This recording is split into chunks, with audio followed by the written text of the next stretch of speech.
I had been by Ethan's side for 11 years. I witnessed his joy when he received Judy's favor, and also saw his debauchery after she left.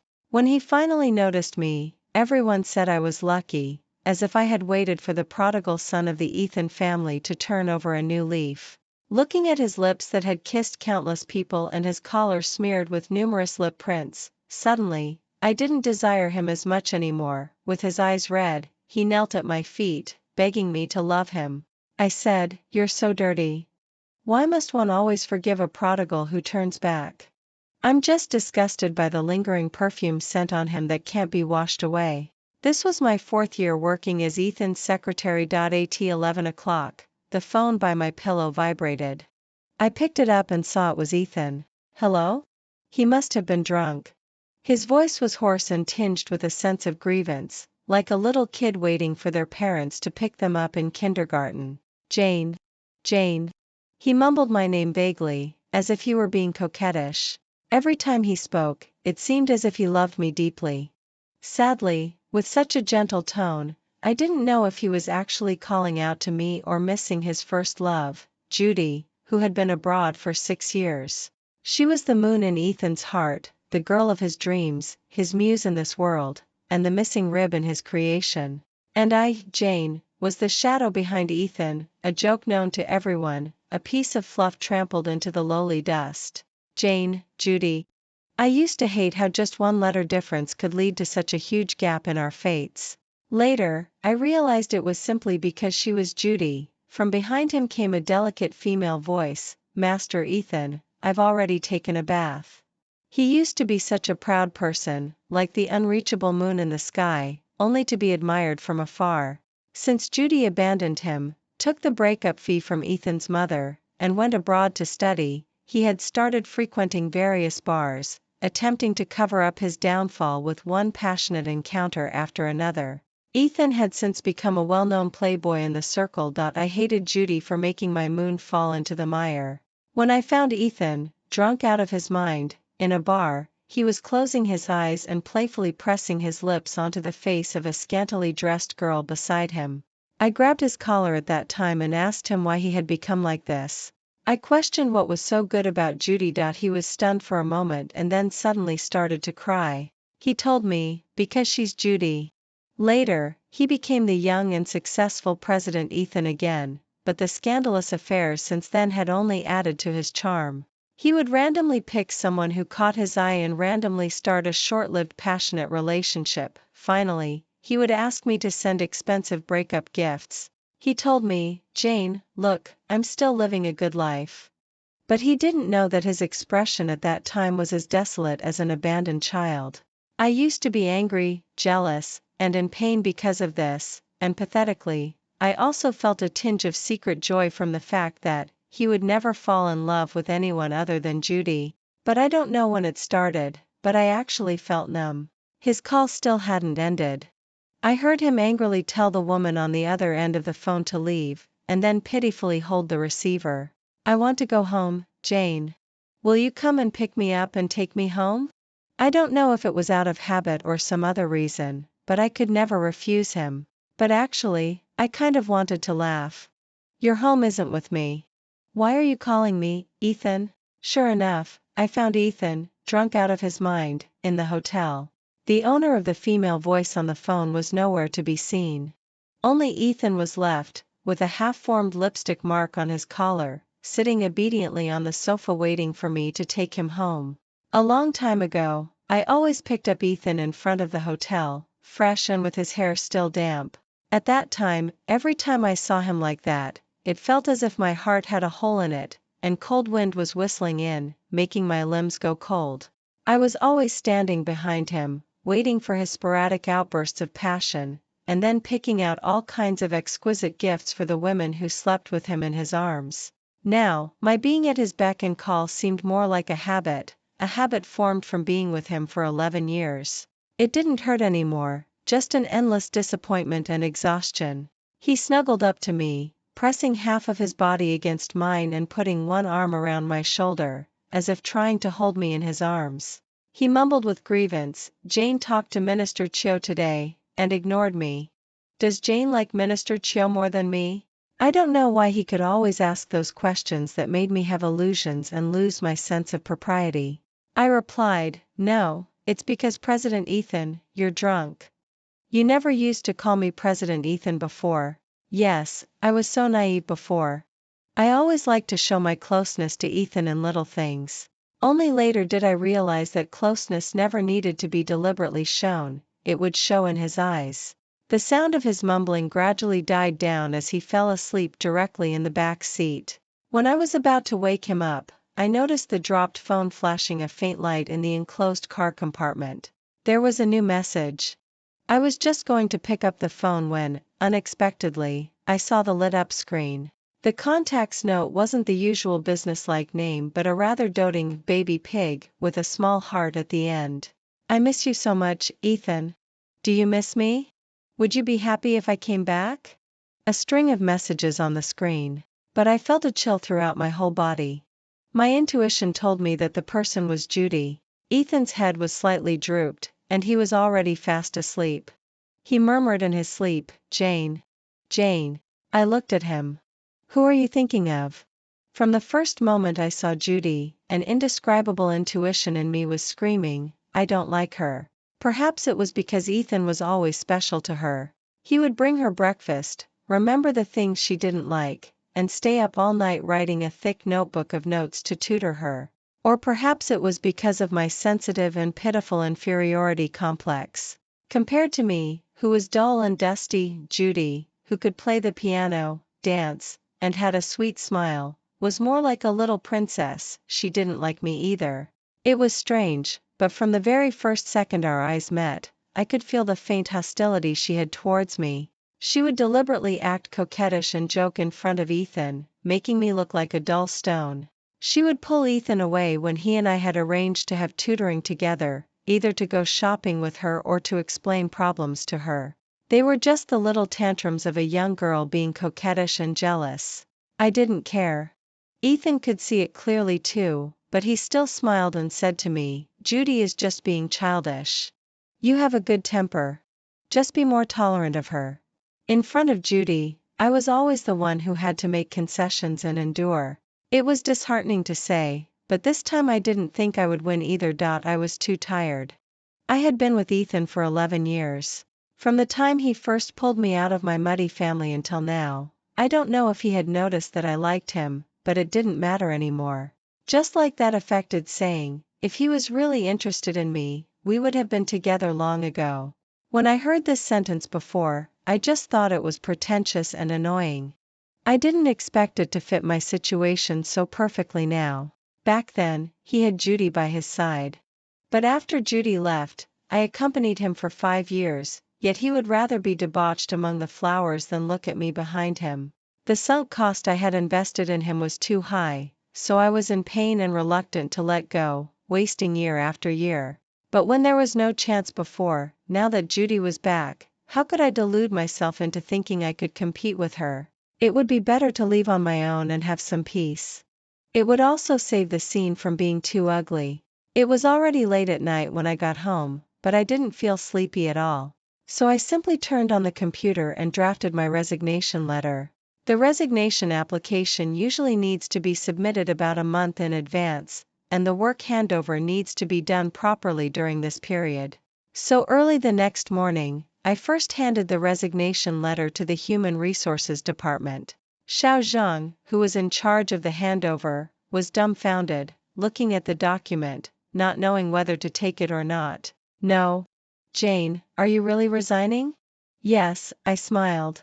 "I plan to take a break and should also consider my own affairs." He finally took it.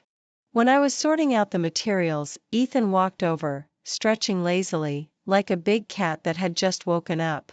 He peeked at my desk. "Isn't there any soup?"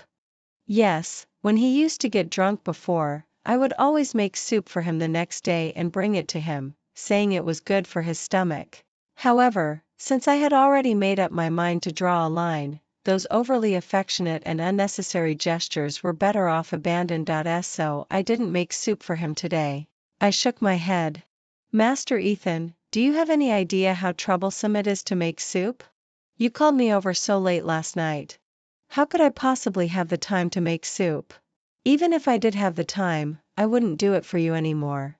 He withdrew his hand somewhat uncomfortably, mumbling in a low voice with a sense of grievance and loss. Is it that troublesome? You used to make it for me before. In the past, no matter how late it was, I was willing to make a bowl of soup for him.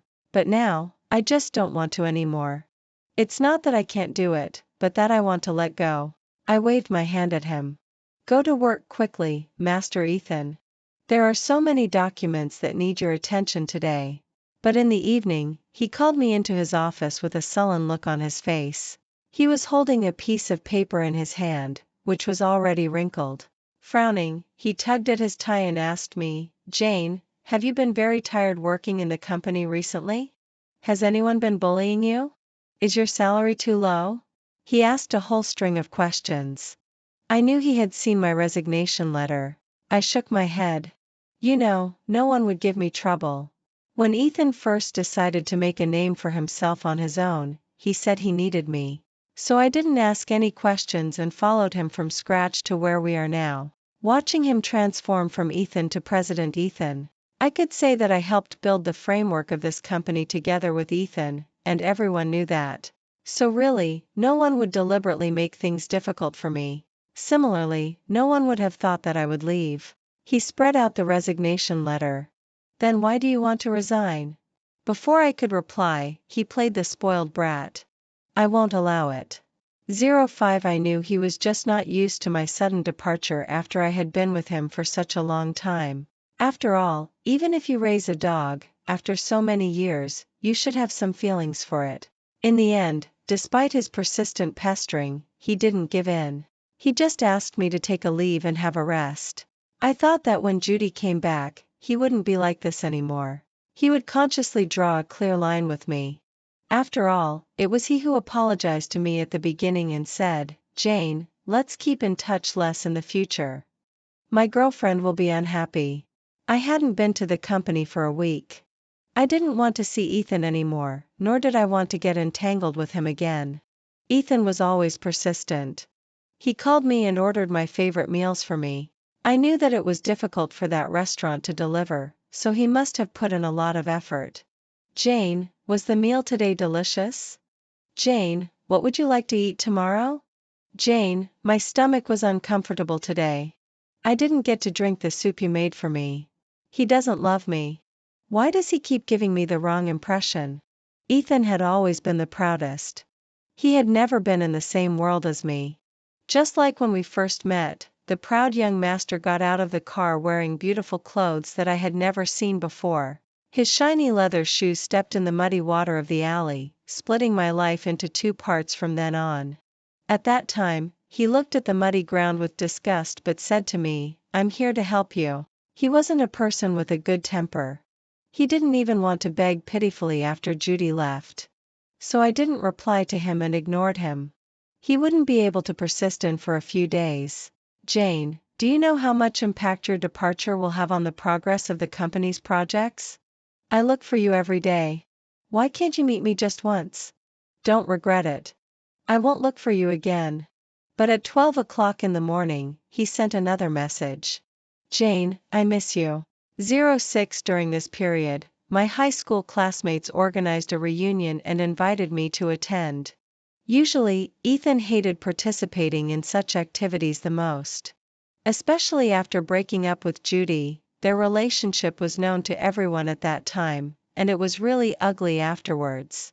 So I also stopped attending because on that day, Ethan would always arrange his schedule to be full, and I would be extremely busy along with him. This high school reunion happened to fall during my free time. I had a good relationship with my classmates in high school, and I was also free. When the class monitor came to me, I agreed. I just didn't expect that Ethan, for some reason, also planned to attend this time. He even excitedly sent me a message. Jane, I've prepared a surprise for you. Could you wait for me at the reunion? Please. I didn't reply and didn't reject the reunion either. There was no need to disrupt my own life for him, nor was there any need to avoid him. I hadn't done anything wrong. I just didn't expect it to be such a coincidence. I saw that person in the lobby of the hotel. She was wearing a white dress, as if she had never changed. She turned her head to tie up her hair. She was so noble that she could see through my inferiority complex with just one glance. She smiled. "Jane, long time no see." 07 In an instant, I understood why Ethan would come to this high school reunion and why the reunion would be held in a hotel under their family's name. This hotel was usually very difficult to book. When the class monitor mentioned it, many people in the group were shocked. Now it seemed clear. I was being overly sentimental. I quickly regained control of my expression and smiled at her. "Yes, it's been a long time." She walked up affectionately and took my arm. "Let's go. Let's go in together." While waiting for the elevator, she suddenly said as she watched the constantly changing floor numbers, "Ethan must have been really angry when I left like that back then. It must have been hard on you. He's just like that. Thank you for helping him these past few years." Again, with just a few words, she put me outside that line. Inside were her and Ethan, while I was just an awkward classmate, neither too close nor too far away. I calmly pulled my arm out. It wasn't a bother. After all, President Ethan pays me a good salary. I'm just doing my job for the money. Ding! The elevator doors opened. I saw in the noisy crowd that everyone was greeting each other enthusiastically. Only Ethan, his smile froze on his face when it touched the person beside him. 08 Judy's voice beside me was extraordinarily clear in the noisy crowd. She sounded crisp, like a little yellow bird. "Ethan." Then everyone showed that expected look on their faces. After all, they were a famous couple in school back then, a perfect match. Everyone could see Ethan's preference for her. Even when they broke up, most people had privately bet on whether they would get back together in the future. So the class monitor deliberately pushed Judy towards Ethan. But Ethan frowned and moved away a bit to avoid suspicion. "We've already broken up, Miss Judy. Please don't call me like that. It might cause misunderstandings."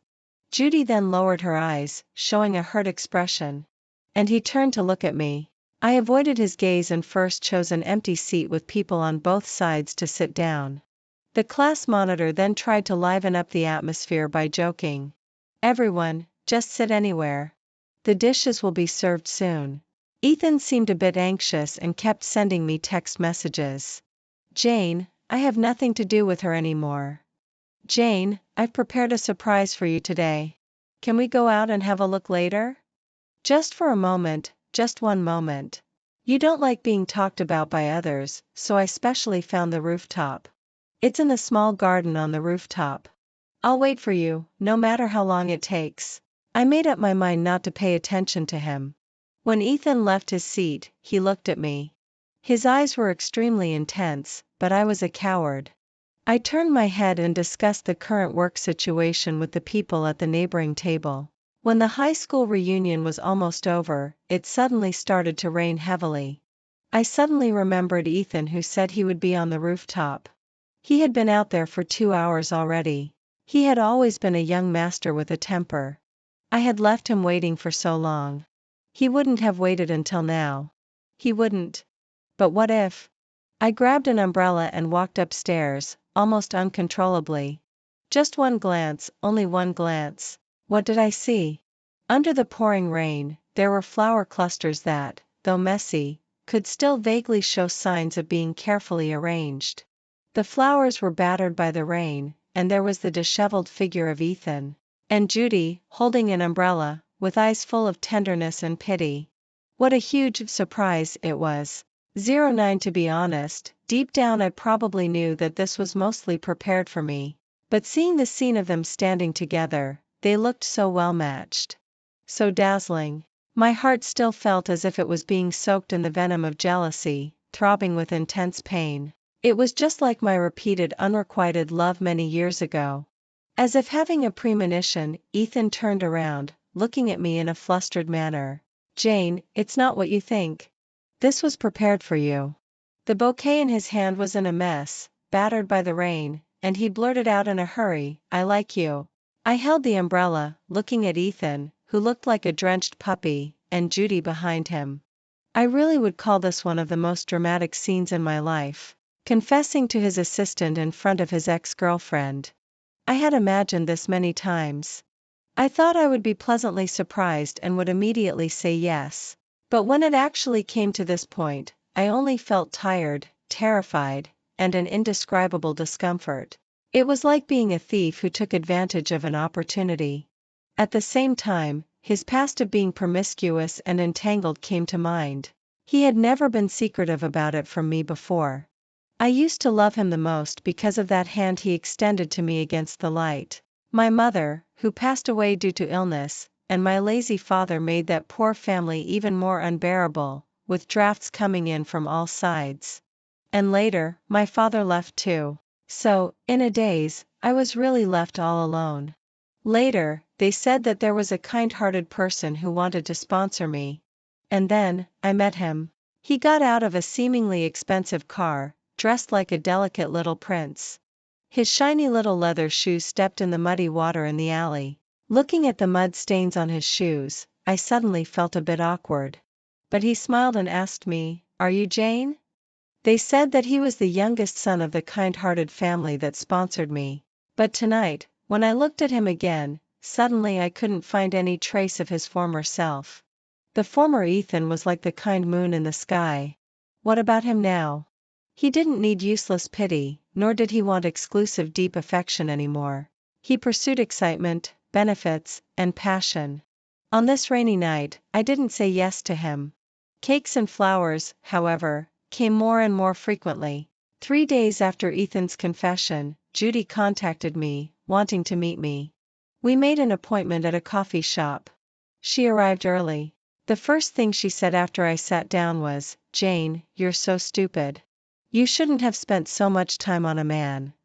Indeed, I had spent 11 years on Ethan, which wasn't really a wise thing to do. But when she put it so bluntly, I couldn't accept it either. I looked at her. Didn't Miss Judy come to look for him as soon as she returned to the country too? Yes, she didn't hide it at all.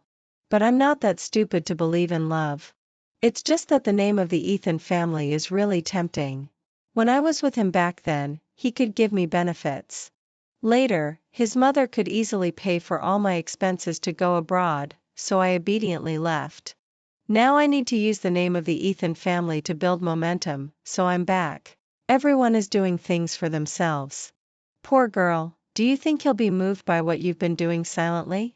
Do you think he sponsored you back then because you were special? He once told me that it was because my eyes were very beautiful and clean. You were just the person he pointed out because your name was similar to mine. You were just luckier than others. Do you think you met him first? So you feel it's unfair that you accompanied him for so long, but in the end, he met me. She shook her head. It was me. We met first. When I was little, my dad worked as a driver for their family. That's how I got to know him. He would sponsor you also because I told him to help someone who needed it more. What you originally thought was your salvation was actually my charity.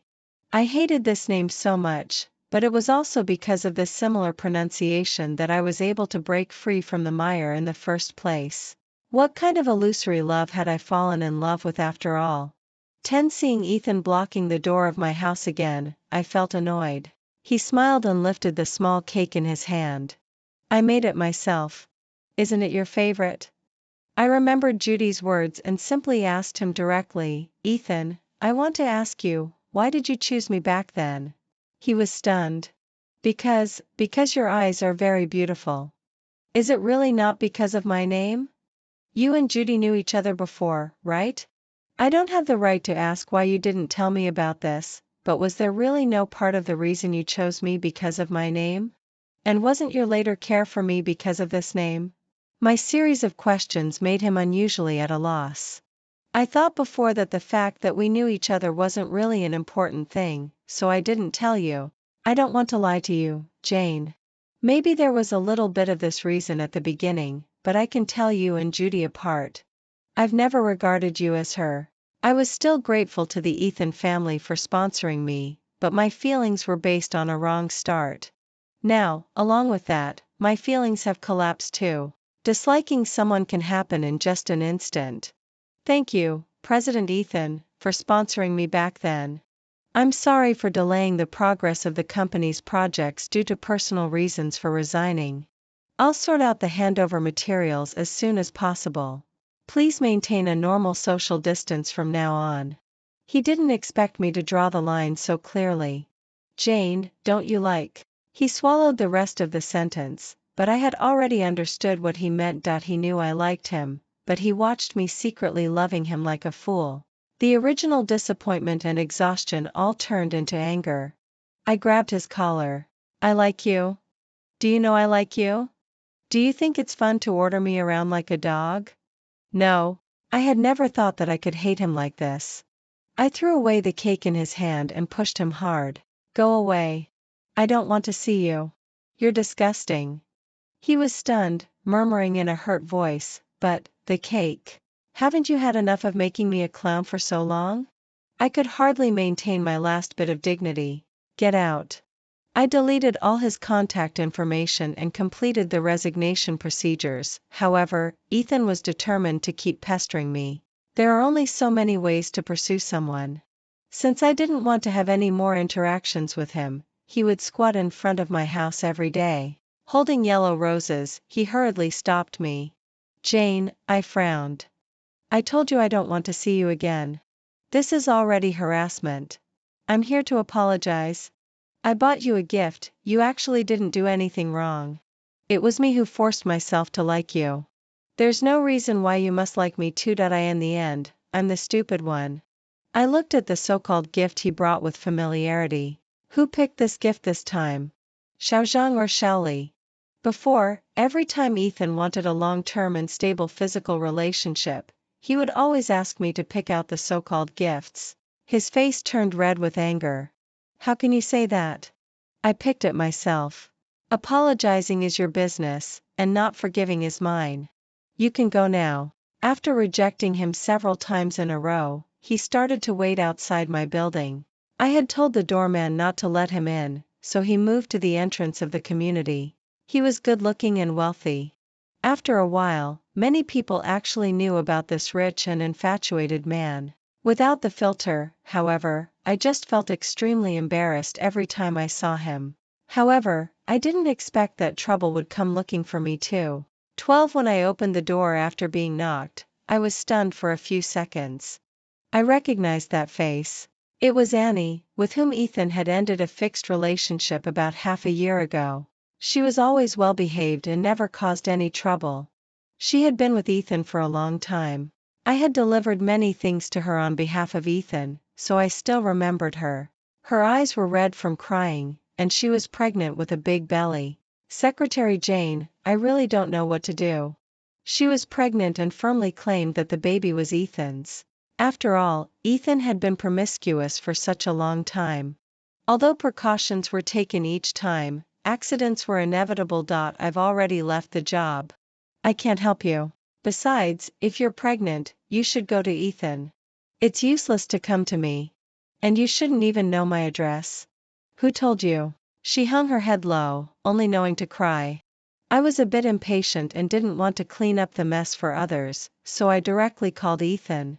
There was joy in Ethan's voice. Jane, you're finally calling me? Don't call me that. Ethan, Annie is pregnant. Come and pick her up. You should be responsible for the mess you've made. I didn't want to hear his explanations anymore and hung up the phone directly. He quickly rushed over, still wearing his slippers without changing them. Maybe he had fallen, as there was dust on his clothes too. No, this must be a misunderstanding. Jane, I was very careful. I stepped aside to let him see Annie in the room. Whether the baby is yours or not has nothing to do with me. Take her away. Handle your own troubles. Obviously stunned by the huge amount of information, he looked at me in a flustered manner. I will definitely explain everything clearly to you. Annie walked up to him with red eyes, stroking her bulging belly. President Ethan, don't call me. Dare you say for sure that this baby is mine? Didn't I treat you well? Why are you trying to frame me? Looking at the decadent and angry Ethan, I could no longer associate him with the person I first met.